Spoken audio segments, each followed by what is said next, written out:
Maybe you're thinking about learning Japanese, or you've already started studying it, and you have heard that the Japanese writing system is difficult or complicated. Don't panic, it's easier than you think. Stay tuned and I will explain to you why you shouldn't be scared about it. では、始めましょう。Let's get started.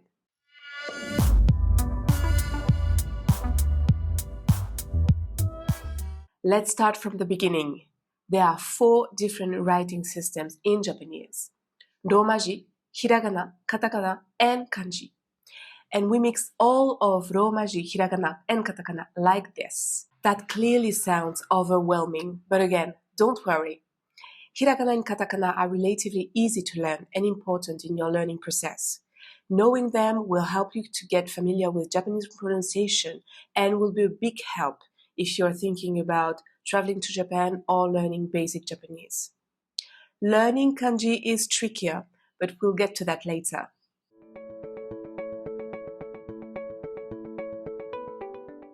Now, let's start with the easiest, the Rōmaji.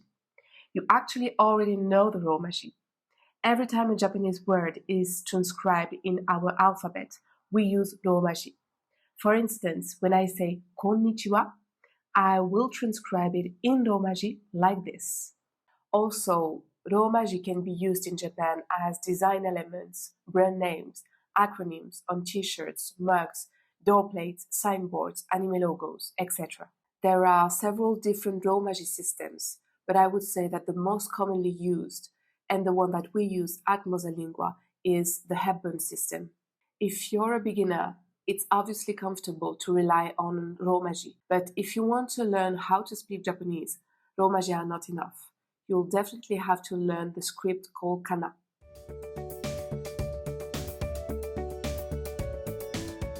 Hiragana and Katakana are 2 writing systems from the Kana. They are sets of 46 characters that represent the basic syllables that constitute the building blocks of Japanese words. Now, let's start with the Hiragana.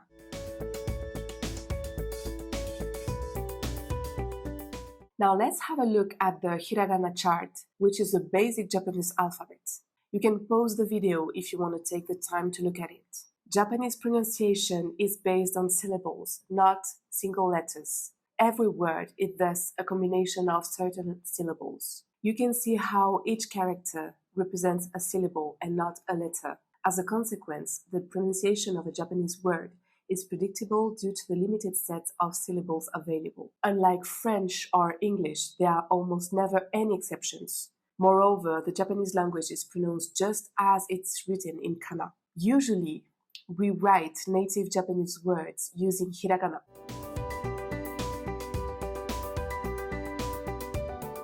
As part of the Kana group, Katakana is also a set of characters that represent the same 46 syllables as those represented by Hiragana. Let's have a look at a Katakana chart.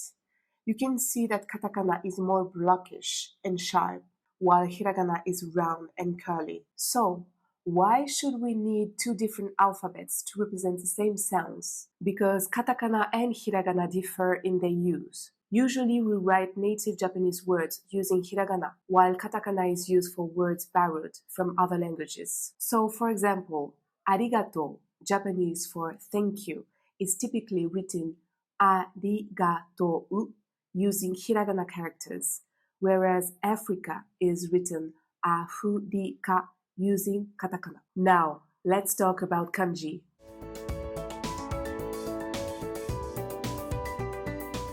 The first thing you need to know is that, unlike Katakana and Hiragana, kanji aren't always characters you put together to make sounds and words. A single kanji can be one word. Kanji are all the characters that were imported from the Chinese writing system in the 6th century. These characters don't represent just a sound or a syllable like our alphabet or kana. They also represent a word, that is to say, a thing, a place, an idea, etc. Let's see how you write the word kanji with them. So the words kan and ji mean Han, name of the dynasty in power at that time, and ji means character. Together it means the character of Han people, or in other words, Chinese characters. You will see them often in Japanese texts. They are used to represent nouns, adjectives, stems, verbs, and also Japanese names. As a result, you can imagine that there are a lot of them. Japanese children spend years learning them. In Japan, when students graduate high school, they are supposed to know how to read and write about 2,000 kanjis. But depending on your objective, you don't necessarily have to learn them all. Of course, the more you know them, the more you'll be able to read Japanese and learn new vocabulary. But if speaking and understanding skill is your main goal, the MosaLingua app is a perfect fit for you. For people who want to learn kanji, my advice would be the following. 1. Set a number of kanji to learn each week. 2. Learn the keys and the radicals. 3. Learn and respect the order of the strokes. 4. Use an SRS app, spaced repetition system, to memorize the kanji in the long term. I hope that you feel more familiar with the Japanese writing systems now and are ready to include them in your learning process. 見てくれてありがとう。またね。Thank you for watching and see you soon. If you learned something new from this video, give it a thumbs up. Then, hit subscribe and turn on your notifications. Have a look around our channel for more hacks and tips.